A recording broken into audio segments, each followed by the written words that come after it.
So, welcome to my first Christmas movie review this year, where we review... What? Home Alone 4? They made a fourth one? It'll be over soon, it'll be over soon, it'll be over soon, it'll be over soon.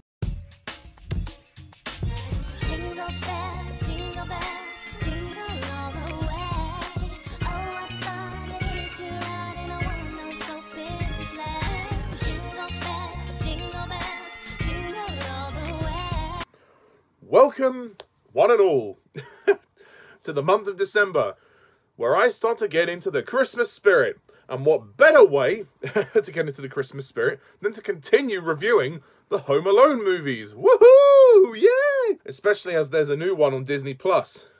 Today, I review Home Alone 4.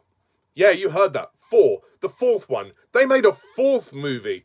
I can't believe they actually made a fourth Home Alone movie. I don't know why I'm complaining about the fourth one. I mean, they're already on number 6. So, as hard as it is to believe, they didn't care that the third movie was a total piece of shit. And they decided, let's continue this franchise anyway. Why not? We've got nothing better to do. No, it's not like we've got any other ideas for Christmas movies. So, the plot of Home Alone 4. Well, according to IMDb, because the movie writers or filmmakers did not come up with a plot, so... let's just take it from IMDb. Amidst his parents' impending divorce, Kevin McAllister must foil his old nemesis, Marv, and his wife, Vera's plot to kidnap a crown prince, despite opposition from his dad, Peter, Peter's fiancée, Natalie, and Natalie's butler, Mr. Prescott. So, Home Alone 4, released in 2002, directed by Rod Daniel. I can't believe John Hughes actually wrote this. Well, in terms of the characters anyway. Home Alone 4... is a fucking mess. I mean, if you thought the third movie was bad, this one turned out to be even worse. This is an example of how to kill a franchise stone dead. I mean, I thought the third one was the fucking ending of all endings, but it's like the fucking Panama Canal compared to this piece of shit. God, I hated this movie. I absolutely hated it. I understand that it's made for kids, and there's a kind of whimsical, Christmassy tone about it. That's fine. But it gets so friggin' sappy, especially towards the end. Oh, fucking hell. But more to the point, this movie is just more of the same. It is just more of the same that we've seen in the first 3 movies. Home Alone 1 was great. That's the best of the series, quite clearly. Home Alone 2, they got away with it. It was the same movie, but it was in New York. But at least it was charming. They got away with it. The third one, dead. This one, yep, you heard it.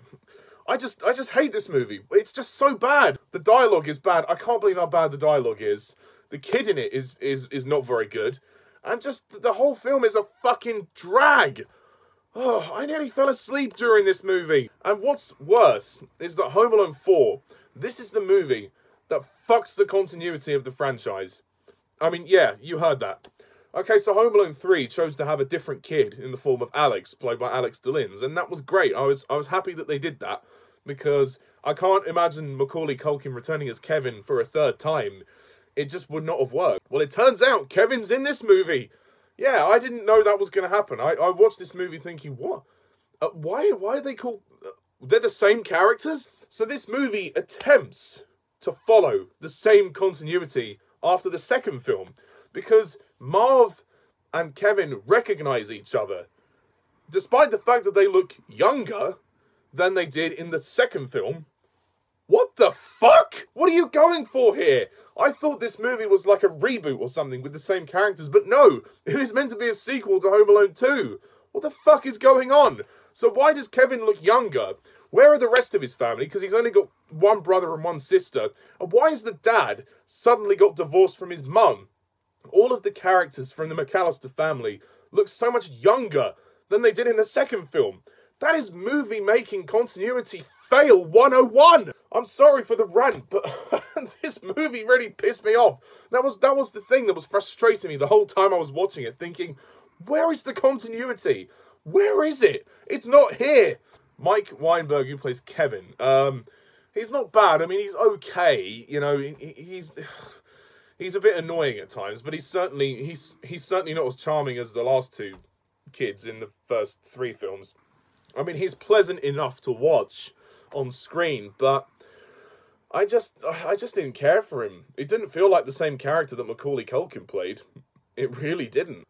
The cast are okay. I mean, French Stewart as Marv, he's not bad. And Missi Pyle as Vera, his wife. Yeah, Marv has a wife now, who he met in prison for some reason. No Harry. Well, goodbye Harry. I mean, I can tell that French Stewart is trying to do an impression of Joe Pesci. And it's okay, but they're just ridiculous villains. Once again, they're just like cartoon characters. They're probably a bit better than the previous villains in Home Alone 3, but that's not saying anything. At least there's no fucking stupid plot about the microchip, you know? Still. So, Joanna going as Natalie, she's fine. I don't quite know what they wanted to do with that character. She was the girlfriend of the dad, and it seemed as though that, yeah, at one point we're trying to think that she is a bit of a bitch, and then at other points she isn't. I don't know really where they stood with that character. A very underwritten character. All we know is that she's got a lot of wealth and money, and Kevin is invited to stay at the house for Christmas with his dad, because his dad is there, because his parents are divorced. And then the ending has to basically retcon everything. And then the dad decides to go back to his family because he's missed them and it's Christmas. And then she's left on her own. And then the butler actually resigns as well. And he spends Christmas with the McAllisters. Yeah, the butler, Mr. Prescott. What the fuck is up with his character as well? We're meant to think he's a villain.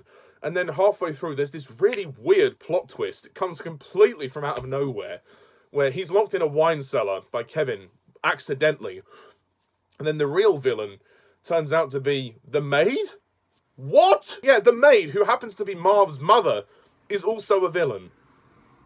What? This movie is illogical. It makes no sense. The story decisions and the writing is terrible.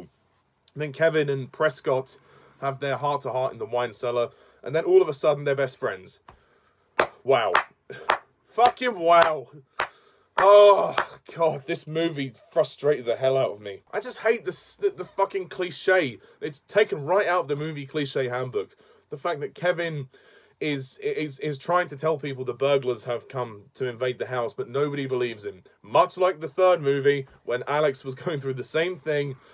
Here we go again. Not even the music is that good for this film. There's not even a good soundtrack to this film. And it's just boring. Most of this film is boring. It's a drag to watch. There isn't anything clever about it. Even the climax of the film is poor.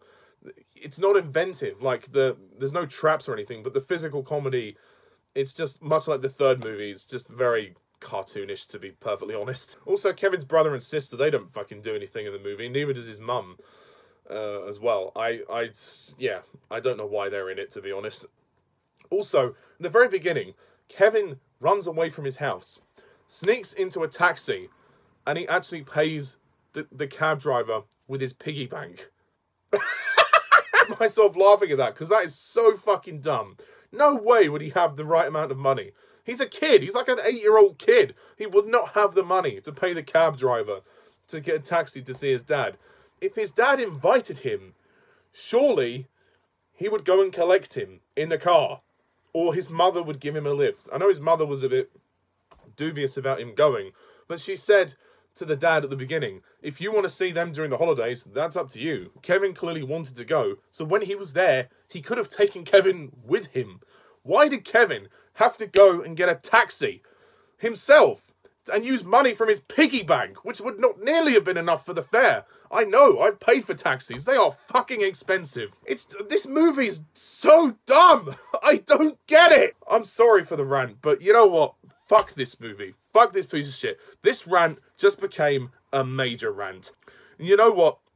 I'm going to give Home Alone 4 a fucking 0 out of 10.